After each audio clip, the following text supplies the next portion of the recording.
平安，欢迎收听迦南之声，我是刘应验牧师。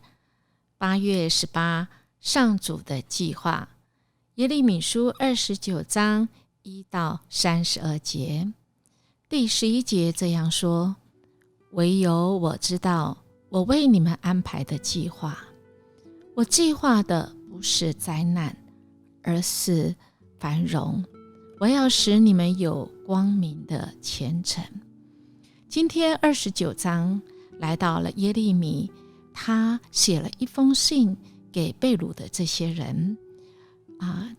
这封信是由西底家的使臣送到巴比伦的。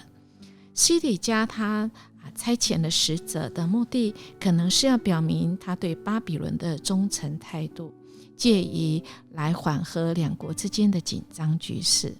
那么根据巴比伦的编年史来暗示，主前594年左右呢，在朝中有一些纠纷，也就是一些放逐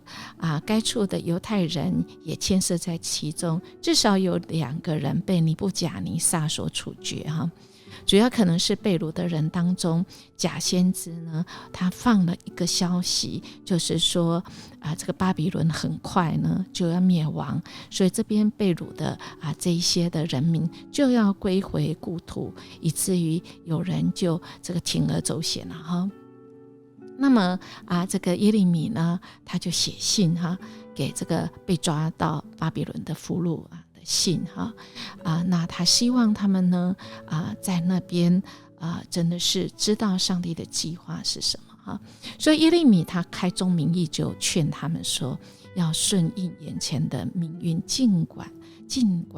量的营造正常的生活就是在第4跟到第7节的当中因为这个会有漫长到70年之后所以你们可以在那边结婚生子有长远的计划那等到70年之后呢，他们会要被归回的这是神的心意但是请他们警告他们不要受假先知的迷惑，这是在第8节到第14节当中接着呢，那个他对这个留在犹大的百姓呢，也其实他们不能逃避神的审判，不是因为留在犹大的百姓他们特别的好，或者是被抓到巴比伦的这个第一批的人当中，他们是罪恶特别大的，不是神再次在那11节再次来说明也就是其实11节是我们常常在祷告中引用应许的话那音乐牧师读另外一个版本，他这样说可能是大家更这个比较耳熟能详的这样说：耶和华说，我知道我向你们所怀的意念是赐平安的意念，不是降灾祸的意念，要叫你们末后有指望。这末后有指望是多久？不是7个月不是7年，而是70年了所以在这当中，这是有一个属灵的操练的过程所以接下来12节说，你们要呼求我，祷告我，我就应允你们那耶利米他间接的在指责百姓他漠视跟无知，他们还没有认识到自己正在受上帝的惩罚我们必须要悔改跟认罪如果不及时悔改认罪那罪是使人的心眼昏花了所以我们要不停的祷告，求圣灵来光照我们，以致我们可以回转我们这位神是听我们祷告的主他再次来告诉我们，我们若寻找呢寻求神呢，专心寻求神，我们就会寻见那我们的神呢，是要使我们被掳的可以归回，也就是今天我们不管在现代里，我们是被罪恶，或者被我们的习惯，或者是被我们的苦难所掳走的人只要我们愿意相信神的带领我们知道时候到了，我们只要是保持跟神亲密关系，是行神所觉得正的路，而不是那些不公义的路，得罪神的路，那么时候到了，神真的是赐给我们是那平安的理念我们相信吗？亲爱的弟兄姐妹，今天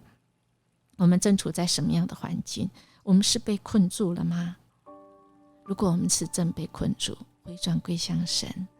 那个回转的回是回来的回，中间有一个口。愿我们的心打开，透过我们的嘴巴，我们来呼求神，愿我们心归向神，那么我们是可以得救的。我们一起来祷告。主啊，我们感谢你，谢谢你总是在我们急难的时候，你再次对我们说话，因为主，你对我们怀的意念不是降灾害的意念。主啊，你的计划就是你要赐福于我们，你要给我们有光明的前程，